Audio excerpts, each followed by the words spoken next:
ਤੂੰ ਫੜ ਕੇ ਰੱਖ ਮੈਂ ਘੁਮਾ ਜੀ ਫੜ ਕੇ ਲਿਆਓ ਯਾਰ ਕੀ ਹੋ ਲਿਆ ਜੇ ਪਾਸੇ ਨੂੰ ਜੇ ਬਾਲ ਕੋਈ ਹਾਂ ਨਹੀਂ ਸਾਰਾ ਕੁਝ ਹੋ ਗਿਆ ਇੱਧਰ ਬਣਾ ਦੋ ਇੱਧਰ ਬਸ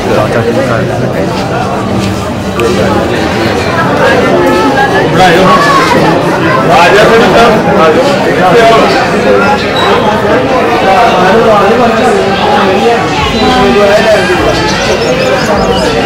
ਆ ਜਾ ਸ਼ੇਅਰ ਕਰਦਾ ਬੜਾ ਤੇ ਬਖਸ਼ਾ ਬਾਣਾ ਬਖਸ਼ਾ ਬਾਣਾ